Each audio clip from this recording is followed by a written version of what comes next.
Hello, Scott. It's good to see you again. How are you doing these days? Oh, well, thanks, Gerardo.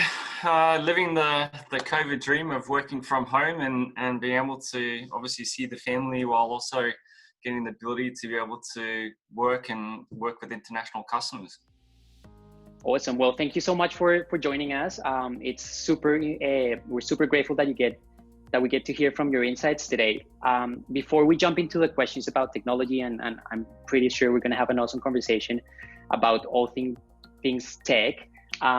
Why don't you tell us a little bit about you, your role at Adobe, and what you're working on at the moment?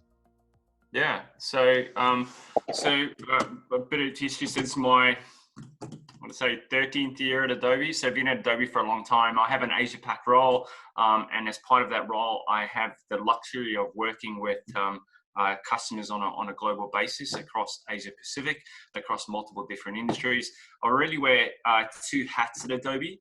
So the first hat that I wear is really around being a chief technology advisor. So talking to customers, particularly C-level executives around, what's coming from an industry trend perspective, what's happening from a technology perspective, how can technology be applied into your business to transform your business, not just customer side, but also potentially employee or driving operational efficiency or driving new revenue streams for your business.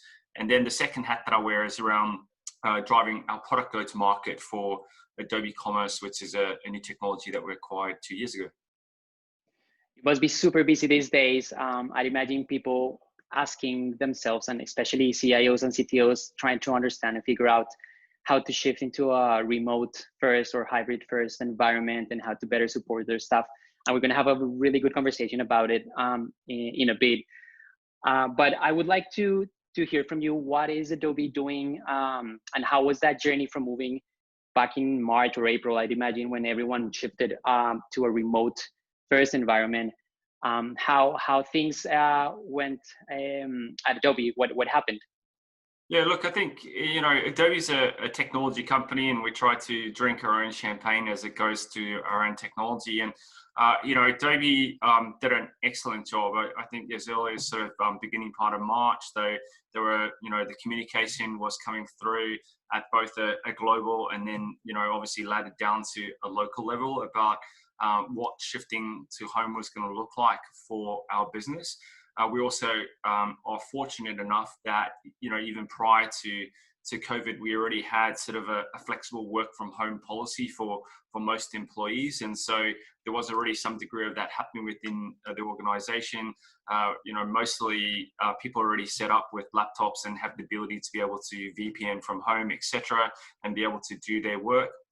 And so the transition for our business wasn't that impactful. Yep. I think we happen to be very good at utilizing technology to be able to drive employee communication. So we still feel part of the fabric of the organization, although we're obviously not in the office. And we already had the tool sets to be able to sort of connect to the business, be able to do the work that we needed to do, and then. Post that, once we actually shifted to remote workers, the communication's just been constant in respect of, the thinking of the organization, shifting out dates as obviously, COVID progressed further than I guess, a lot of people just we're thinking on our feet, Yeah. and we don't Yeah. really know how long we're going to be impacted by. Obviously, Melbourne came out of shutdown, went back down, back into it again. And then at the same point in time, I think there's been really a focus on, fitness and health for employees, where we're really ramped up on that side to make sure that, we're engaging not just at a team level, but we're, like virtual drinks on Fridays, but we're also doing various other virtual activities to ensure that, the employees still feel connected to the organization. We still have the ability to be able to interact and talk, etc. And so I think, for a large degree, at least for our industry, it's been somewhat painless. I'm sure there are other industries Yeah. that are much more challenged by it. I'm not surprised to hear that. I'm myself being after being 4 years at Adobe and knowing how amazing the culture is and how much the business cares for its employees. I'm not surprised to hear that was the case, and it continues to be the case. You talk about things like health and making sure that people are happy still, even though they're working on a remote environment and they're by themselves at home or with their families. Now that we are getting close to November, end of the year, and we've been kind of in this situation for a good part of 5 or 6 months, how do you think that culture is changing? Have you seen any major changes in people's behavior? Is that culture still well ingrained inside the business? Yeah, look, I think the culture for definitely for employees that were were there pre-COVID, I don't think that's really changed that much. So I think certainly it has to be a little bit tough, I think, for new employees that have joined since we've gone into lockdown, and not be able to sort of have face-to-face conversations, not get to possibly network as widely as you might if you're just wandering the halls and being introduced to a bunch of people that happen to operate within just the function that you happen to sit in, right? So I think certainly for them, obviously a little bit harder in that respect. I think like most companies, Adobe's try to step up there with welcome packs, etc., to kind of make them feel part of the sort of, I guess, the creativity culture that Adobe really presents. But again, we are looking at, what does that look like? How do we transition back to the office? Obviously, nothing's formalized yet, but hopefully at some point in the not too distant future, those employees that have joined during this time will be able to get that opportunity to experience what it is like if they so deem to want to go back into the office and be able to feel a bit more like what the culture looks like. That definitely from conversations we're having with potential clients here at Remote Social, that is one of the biggest pain points they're seeing at the moment, is that onboarding process for new staff who joined the business after everyone moved to remote environment. So that's a big area for someone to go in and do something about it and fix that gap. Let's move into the conversations that you have with customers on a daily basis. I know you spend a lot of time in front of customers. What were you seeing a remote trend before COVID? Were you having conversations with your clients about how remote could be a possibility even before the pandemic?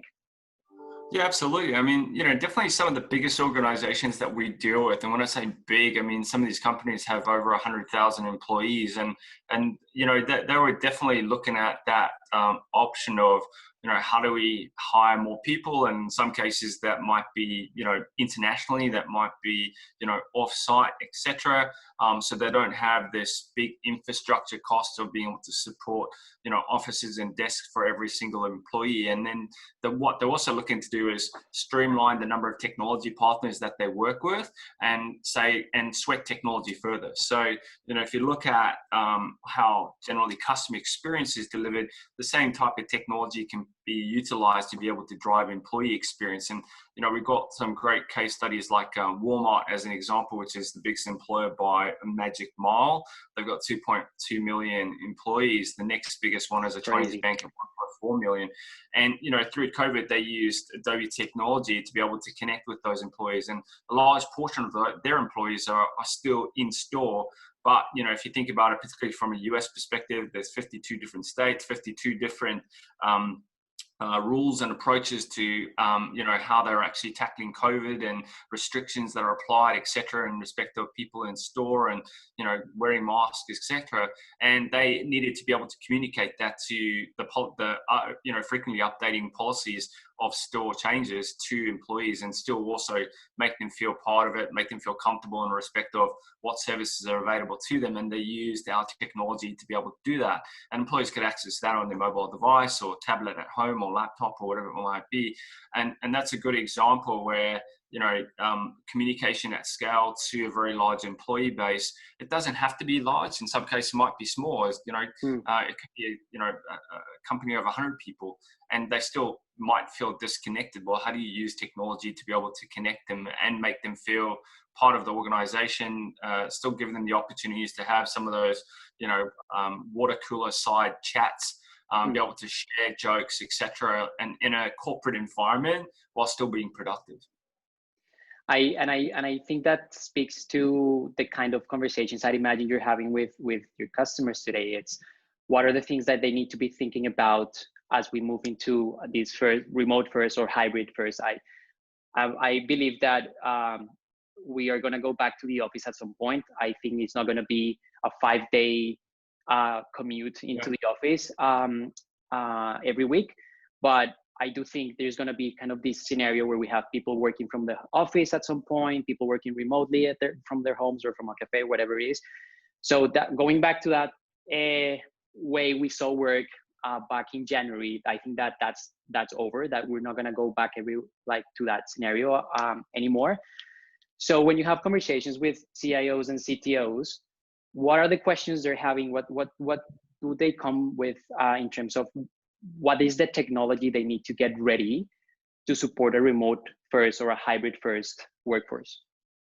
Yeah, I think maybe just to back that up as well. I mean, there's data out, global data. I was looking at some global data yesterday. It's a research company in the UK, and they were talking about sort of APAC, and sort of 32% of people from APAC would want to continue to work from home, and another 40% wanted a mix of working from home and working from the office going forward, and that's as recent as October data, so it's this month. So I think there's no doubt that there is demand from employees for this flexibility going forward. I think on top of that, if you ladder in the fact that it's now proven that employees can work from home. So, examples being, the financial industry, they obviously had security concerns, etc., about, having bank employees working from home, but they had no choice but to remote them. And now they figured out that it actually does work, right? Yeah. And as long as, the productivity metrics are showing that the employees are being as productive or more productive than what they were pre-COVID, then there's no reason why businesses wouldn't consider that. There's a cost that comes with having employees sitting at a desk in commercial offices, and roughly that cost it obviously varies from country to country, but approximately it's somewhere between $30,000 to $40,000 per employee. So it's not insignificant, and if businesses can reduce their footprint from a commercial space perspective, still give employees the ability to have that flexibility, work from home, and still ensure that they as happy, the tenure of employees continues to remain, then there's no doubt that it's beneficial for both companies as well as employees. And then when it comes to a technology perspective, it's about, well, obviously you need sort of the lights on technology being able to work for them. So whatever they do from a functional perspective that allows them to be able to do their job, the baseline minimum is for them to continue to be able to do that. And then you need to ladder on top of that, other things like, communication. So corporate communication to employees. So we want to update them in respect of an evolving, maybe government policy in respect of restrictions coming down, etc. How do we communicate that? Is it by email? Is it through a website? Maybe we're going to, have some sort of internal session where we have employees come together, and we might have Q&A, etc. And you want to be able to share that content, and that might be through an intranet, right? And then on top of that is also providing that mechanism for employees to be able to communicate one-to-many or one-to-one or directly to the corporate, etc. As well as then laddering on various other aspects of engagement and well-being, etc. And so I think there's definitely sort of call it a hierarchy, Maslow's hierarchy of needs when it comes to employees, and what CIOs and CTOs need to think about in respect of the technology that they need. And at the moment, I think they've, to a large degree, they probably resolved kind of the key layers of, having being able to connect to the corporate, be able to do your job day to day. I would say that, the communication aspect is still being worked on for some, businesses that didn't necessarily have that muscle in their organization before and the technology stack to be able to do it. And then, right now, I think there's definitely an opportunity there to, how do you drive kind of that virtual well-being and connection and to the organization? That's probably definitely an open area that I know that you're certainly looking at.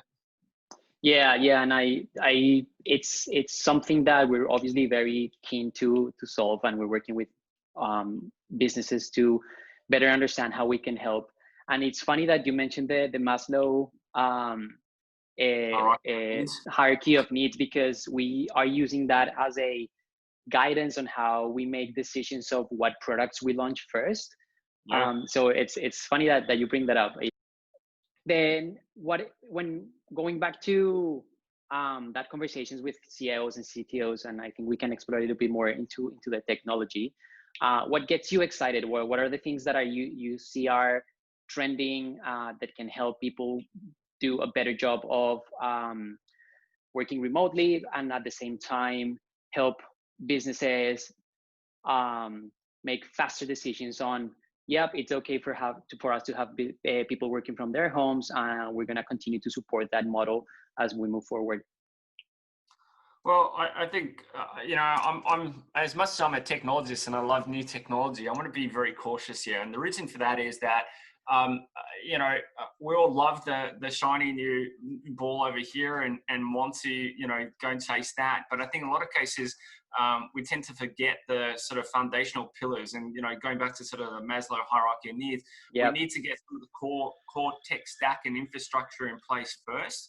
And once we've done that, then we need to start to build on top of that. So, when it comes to kind of that ability to be able to, okay, do I have a connection to my corporate office? Can I be able to do my job day to day and baseline function of what I was doing in the office beforehand? And then we start to expand on top of that. So we start to think about, corporate communication to employee and employee communication to the corporate or to other employees. And so there's really kind of three communication mechanisms: that corporate to employee, or employee to corporate, and employee to employee, right? So, and start to think about the different channels that operate below that. So, I can communicate to my peers, and that could be done through email, or it could be done through Slack, or it could be done through Teams, etc. There's a bunch of technologies to do that. And I think, to your point, what we need to do is start to ladder that up to say, okay, well, what's the desire, what's the need, is it in place?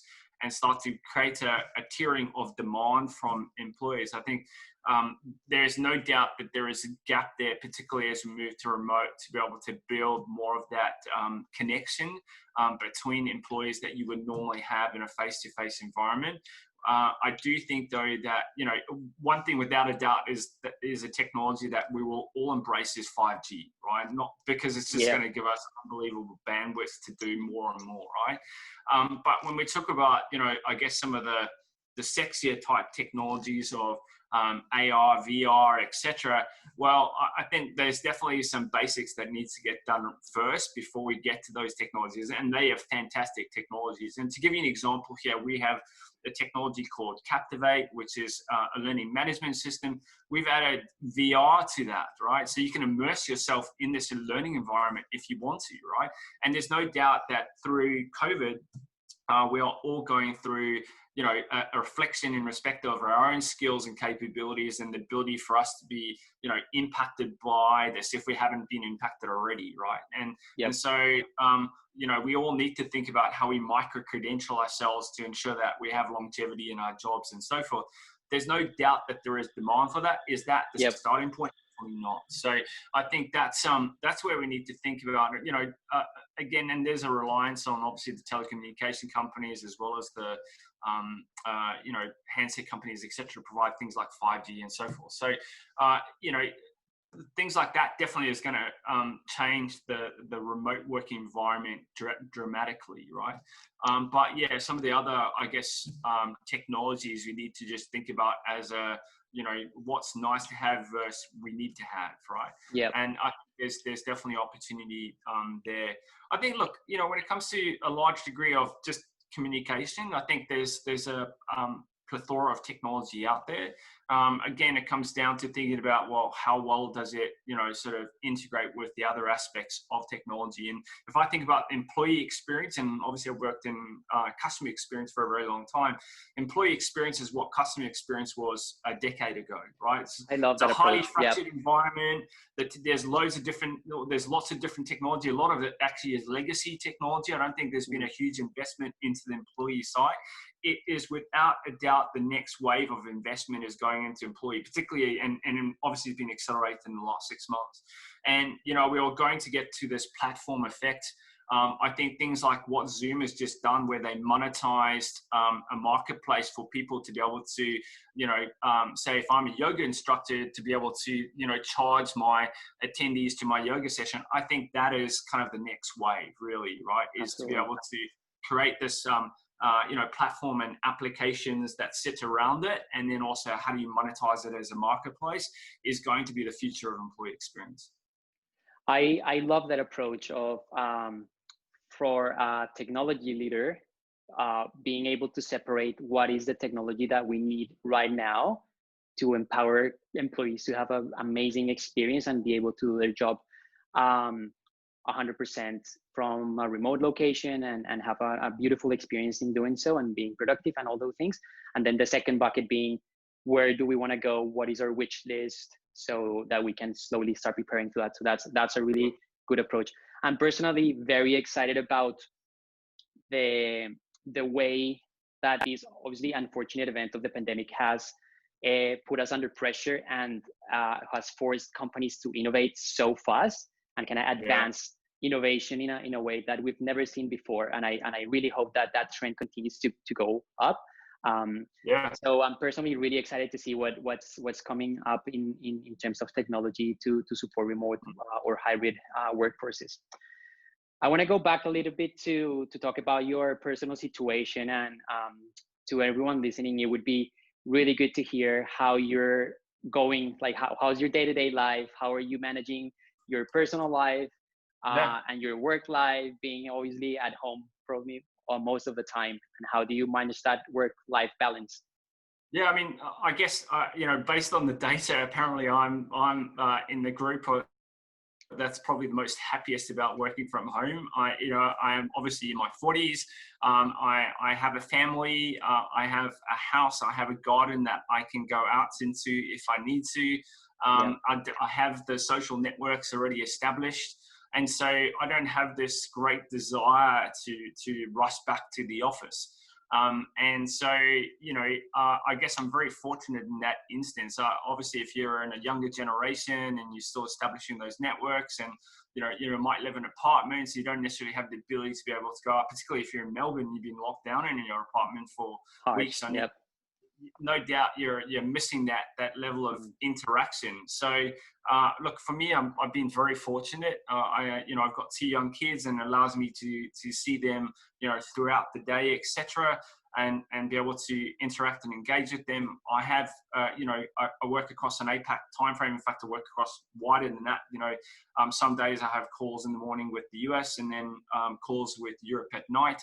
And so it just allows me a degree of flexibility. So I might have early calls, I might have late calls, and then I might just go to gym in the middle of the day or something like that. So it allows me to kind of find some equilibrium in respect of it. I do think that there is some degree of creep.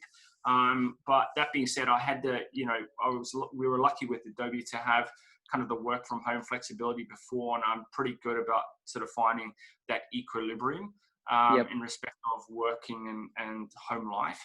So look, I'm very happy, and if this continues into the future, I'll be even happier. So I think we're very fortunate.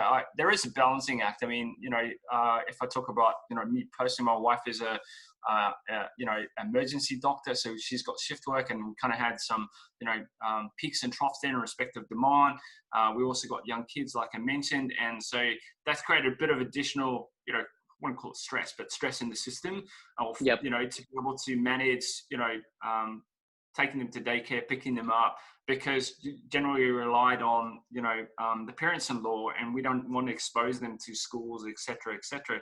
So that's created some additional challenge and just work-life balance from that perspective, because Celia might be at work, etc.